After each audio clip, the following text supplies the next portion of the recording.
Акты мести в Таджикистане и полное игнорирование независимых центров по защите прав человека. Теперь у таджиков вообще не будет никаких прав. Подписывайтесь на обновление и точно будете в курсе всего самого важного.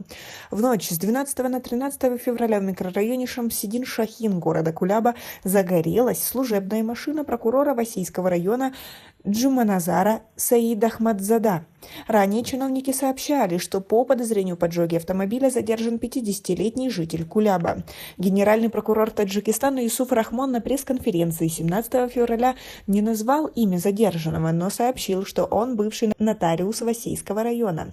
Мы направили в город Куляб следственно-оперативную группу Генеральной прокуратуры, и за один день было установлено, что преступником является бывший нотариус Васейского района, освобожденный от должности на основании представления прокурора района. Он, чтобы отомстить прокурору, поджег его автомобиль. Он задержан, ведется следствие, добавил он. Генпрокурор не пояснил, почему нотариус Васейского района был освобожден от должности по ходатайству прокурора. После поджога прокурорской машины в Осе местные власти также заявили, что, по всей видимости, машину подожгли намеренно. Тогда два источника в прокуратуре и МВД Таджикистана сообщили, что 50-летний житель Куляба задержан по подозрению в умышленном поджоге государственного имущества.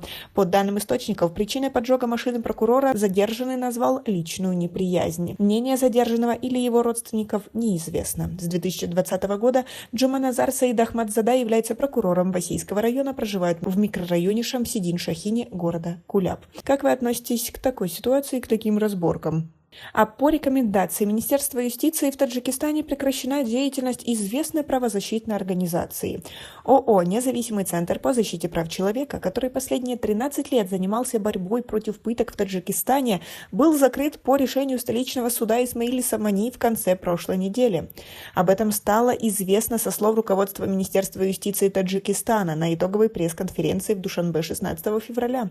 Руководство самой неправительственной организации пожелало не комментировать данное решение. Отвечая на вопросы журналистов, во время пресс-конференции по итогам 2022 года замминистра юстиции Садулло Хакимзада в частности заявил о том, что деятельность независимого центра по защите прав человека была прекращена ввиду несвоевременного предоставления финансовой отчетности и других нарушений. Хакимзада не уточнил, о каких именно нарушениях идет речь, лишь добавил, что были зафиксированы нарушения устава и несвоевременное уведомление о финансовой деятельности организации. Кроме того, был обнаружен ряд нарушений в финансовой и трудовой сфере. Шаира Давлатова, глава независимого центра по защите прав человека, в беседе 16 февраля подтвердила это сообщение. По ее словам, в данный момент продолжается официальное оформление прекращения деятельности организации, в связи с чем, по ее словам, она не может комментировать данное сообщение. По ее словам, решение суда было вынесено 26 января этого года и пока еще не вступило в законную силу.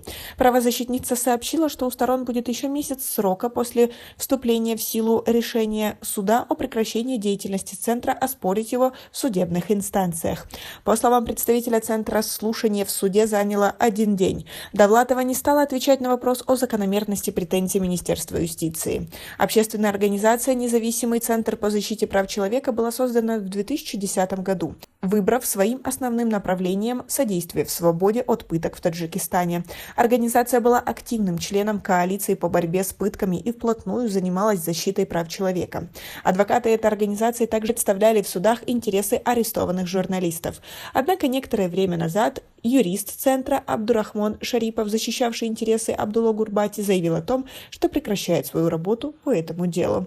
Как вы относитесь к такой ситуации? Как вы думаете, это как-то связано с тем, что они защищали журналистов или нет? Свое мнение по поводу всего этого напишите нам, пожалуйста, в комментарии. У нас пока на этом все. Оцените наше видео подпиской и лайком. До скорой встречи.